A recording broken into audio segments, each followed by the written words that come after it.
Jeg vil fortælle lidt om funktionstypen polynomier, og hvad der karakteriserer sådan en funktionstype. Jeg vil starte med at forklare lidt om graden af et polynomie. Fordi at hvis man skal kigge på et polynomie og hvilken grad det er, så kigger man på den højeste eksponent, som x er opløftet i. Så hvis jeg nu kigger på den her, jeg har her den her formel, det er den generelle formel for et polynomium. Og det kan jeg så se, det er en endegradspolynomie, fordi netop at den højeste eksponent, som x er opløftet i, den afgør graden, og det er altså n her. Hvor at vi så har a1 og x0, det er altså polynomiets koefficienter. Så det vil sige, at hvis jeg havde haft et 6. grads polynomium, så havde det heddet a opløftet 6, og 7. grads hedder a opløftet 7, osv.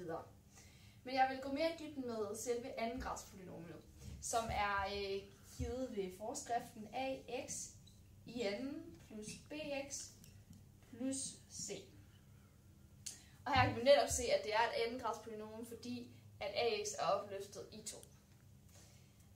Jeg vil lige tegne det her. Jeg vil tegne grafen for et 2. grads polynomium og forklare, hvad a og b og c angiver på sådan en graf. Ja. Fordi når vi har at gøre med polynomier, der får vi nemlig en parabel. Den kan vi se sådan her ud. Når vi kigger på de her a, b og c's betydning for selve parablen, så er a's betydning, det handler om vi får om parablen den bliver glad, det vil sige, at den vender opad her, eller om den bliver sur. Den kunne nemlig også have set sådan her ud. Ja. Så det vil sige, at og det betyder nemlig, at hvis a det er større end 0, så får vi en glad parabel, og hvis a det er mindre end 0, så får vi altså en sur parabel. B derimod, det angiver tangentens hældning, og der kan vi se her.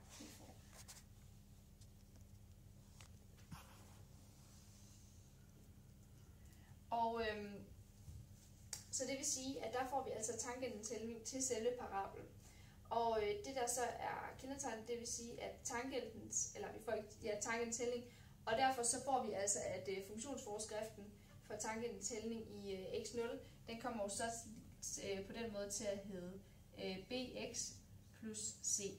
Det er egentlig fuldstændig ligesom en lineær funktion, som hedder ax plus c her, og det var lige rykket så vi har bx plus c, fordi at vi netop har, at b det er hældning, og c, det er så det, der kommer til nu, det er, at c det er parabelens skæring med y-aksen. Så det vil sige, at her finder vi altså c. En anden ting, som vi skal kigge på, når vi kigger på polynomier, det er antallet af rødder. Fordi det er sådan, at en rod for et polynomium, det er også det, som man kan finde ved at finde diskriminanten. Og diskriminanten, det findes ved herovre. Diskriminanten, den har formlen b i anden, b i anden minus 4ac. Og det er sådan, at antallet af rødder i et polynomium, det vil sige, hvis vi har et endegradspolynomium, så kan vi altså i alt have n rødder. Og en rod, det vil sige det antal gange, som den kan skære, hvor parablen kan skære i x-aksen. Så det vil sige, at ved et andengradspolynomium, der kan vi altså højst have 2 rødder, fordi vi har et andengradspolynomium. Og hvis man vil finde ud af, om et rod i x0 er rod for et andengradspolynomium, så er det, at det gælder, at det er, når f af x0 er lig med 0. Og det vil jo også sige, at hvis vi nu for eksempel har et andengradspolynomium, så kan det altså kun skære, så kan parablen altså højst skære x-aksen 2 gange. Ja. Og det andet vi også kan gøre, det er, hvis vi nu vil finde toppunktet for en parabel, så kan vi jo med differential regning løse ligningen, løse den ligning, som hedder, at den afledte funktion skal være lige med 0, fordi så finder vi altså det her, hvor vi har en vandret tangenthældning.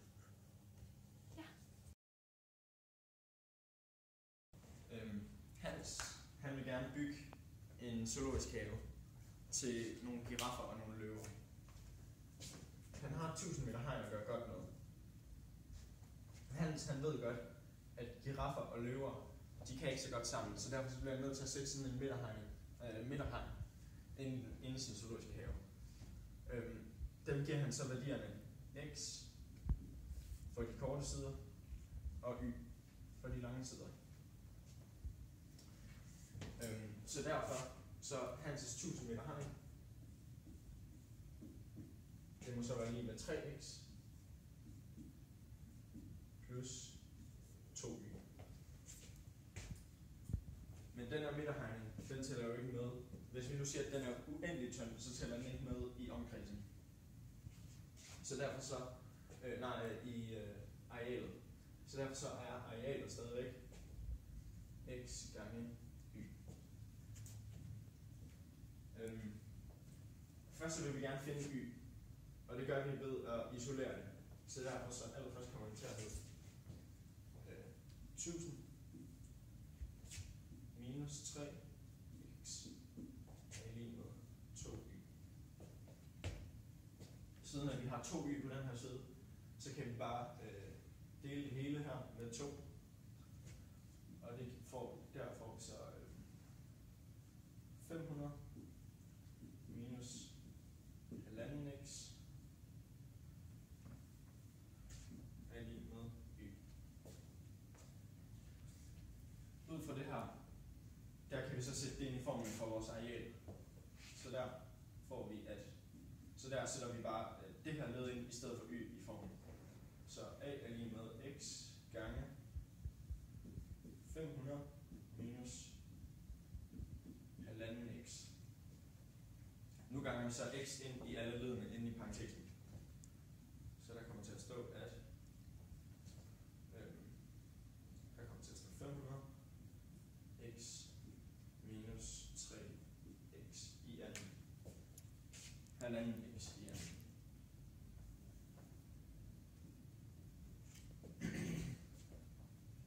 Nu vil vi så gerne differentiere den her.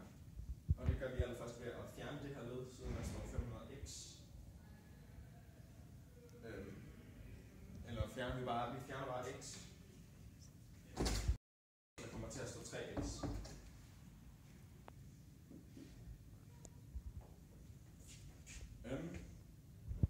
Og det her er så lige med 0. Vi kom herfra, så det vi gerne vil nu, det er, at vi gerne vil finde x. Og det gør vi ved at bruge toppunktsformen, som er minus b delt med 2a og minus d delt med 4a. Og ud fra det, så vil vi bruge den her til at finde x, og det vil sige, at der kommer til at stå minus 500, som er herfra, delt med 2a, som er de 1,5. Super. Og herudfra, der får vi altså x, og det har vi regnet ud til, at det er 160,66. Og det vil altså sige, at det her stykke, det er de 166. Ja, og efter det, så skal vi bruge den her formel, men da vi ikke kender d, så bliver vi nødt til at finde den først. Og derfor bruger vi formlen for diskriminanten, der er b i anden minus 4a. Så det vil sige, så skal vi altså lade tallene ind, og så bliver det 500 i anden minus 4 gange med 1,5, som så var 3. Sådan der. Og det giver altså 250.000 minus 12. Og når vi regner det ud, så bliver det 249.988.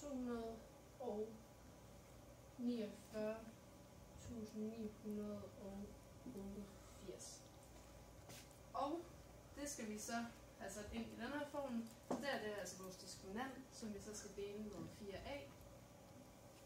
Og 4a, det er jo sådan 4 gange får vi altså arealet, som er 41.664,7.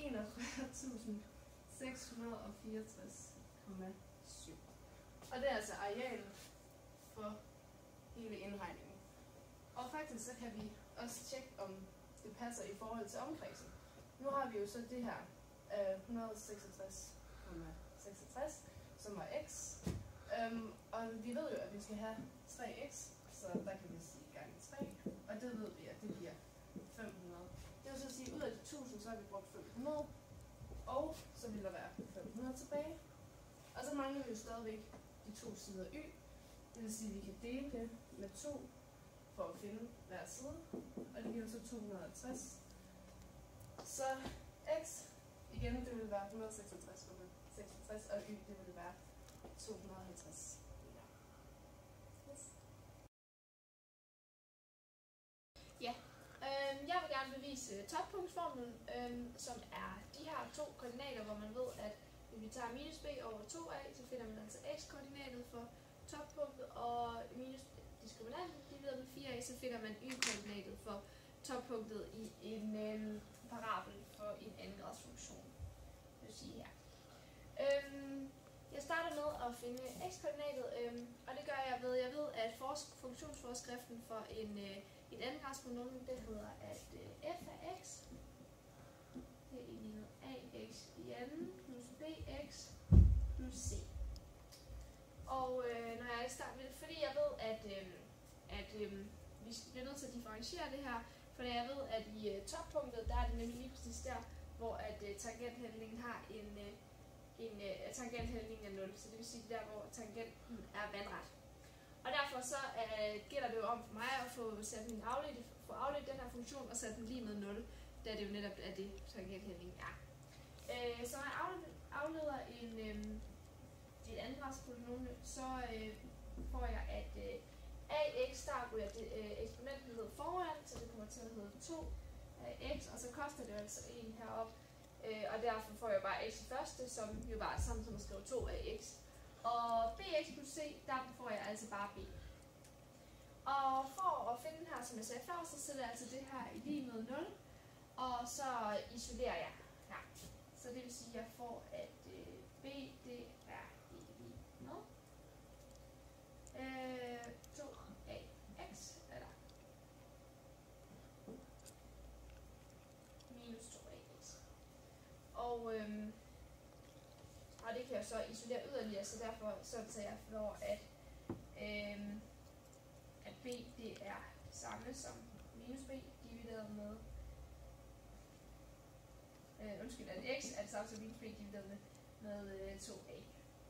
Og det er jo altså også det, jeg har fået heroppe på x-koordinatet, så det vil sige, at nu kan vi jo i hvert fald sige, at x-koordinatet er bevist. Når jeg så skal finde y-koordinatet, så er det lidt mere kompliceret. Og her, men i det jeg kender x-koordinatet, så skal jeg sådan set bare bruge det. Så nu tager jeg mit lige fundne x-koordinat og sætter ind i funktionsforskriften på et andengradspolynom. Så det vil sige, at jeg kommer til at få, at f af x, det er lige med a, og så indsætter så x. Så a minus b divideret med 2a i anden plus b, og så selvfølgelig indsætter x igen. Med 2a og plus c. Og her kan jeg jo så gange ind i parentesen nu. Og det vil sige, at jeg får, at a her, og så kan jeg så sige, at b i anden minus gange minus, det giver plus, så derfor så vil jeg altså få, at det her det bliver til plus, så det vil få b i anden divideret med, og jeg har her 2a gange 2a, så får jeg altså 4a. Og plus her, så får jeg, at minus gange minus, plus gange minus, det giver minus, og så bliver det her faktisk et minus i stedet for. Og så jeg får minus b i anden, divideret med 2a, plus c. Og jeg kan jo lige fjerne det her a her, bare for at gøre det lidt nemmere for mig selv. Men det jeg gerne vil have nu, det er, at jeg vil egentlig gerne have fælles nævner. Og det er jo så 4a, kan jeg se herhenne. Og derfor så får jeg, at her vil jeg jo få, at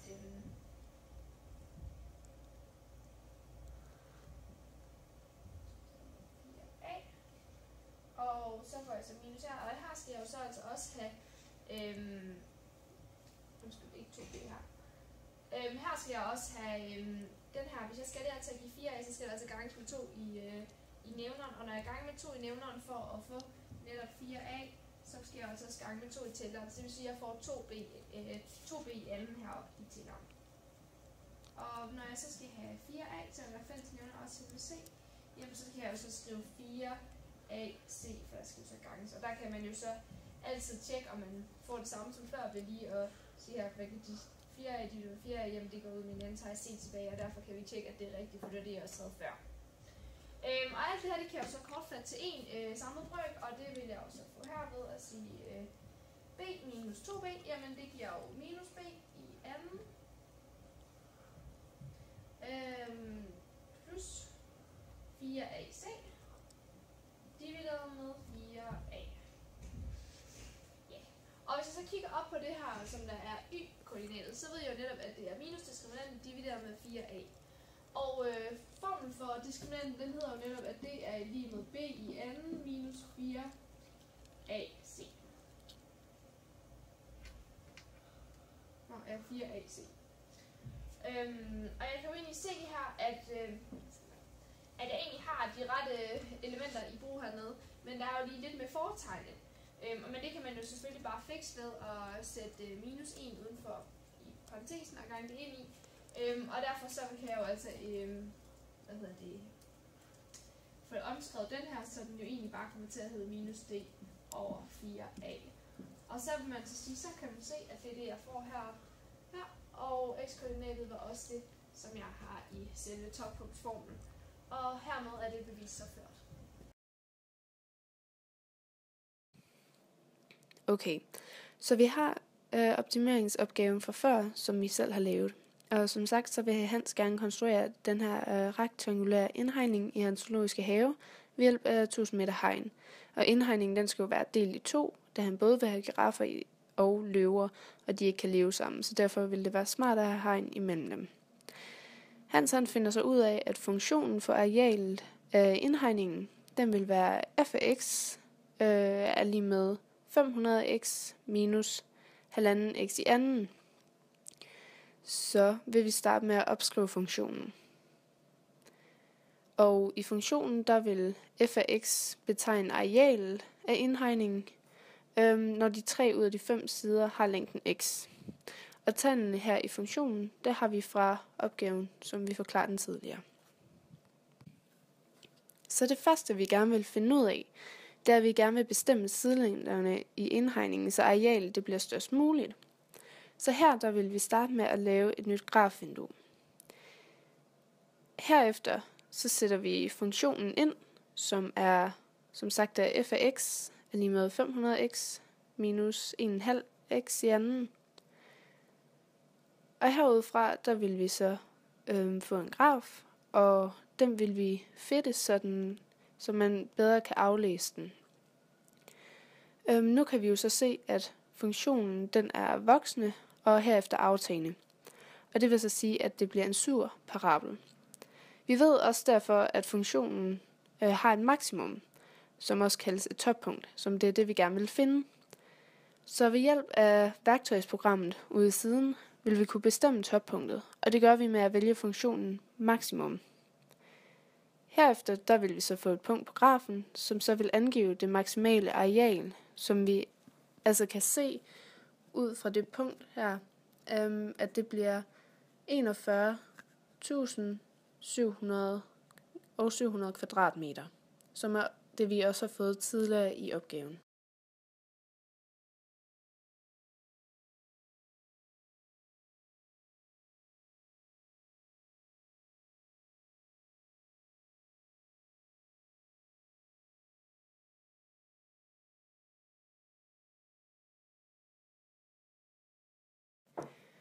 Herefter vil vi så også kunne bruge grafen til at finde ud af, hvor lange siderne bliver. Ud fra grafen, der kan vi jo så se her, at x-værdien den er 167. Og det er så rundt op fra de 166,66, som vi fandt tidligere. Det vil så sige, at sidelængderne x vil være de 160,66 meter lange. Herefter ved vi så, at der er 3 x-sider, og derfor kan vi jo så sige 3 gange 166,66, og det kan vi jo så se giver de her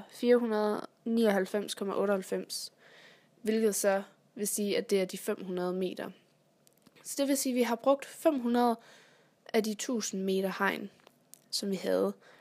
Og derfor har vi så 500 tilbage, og derfor har vi de 2 y-sider, som skal deles om det, og det vil sige, at vi kan sige 500 delt med 2, og det vil så være 250 meter per side.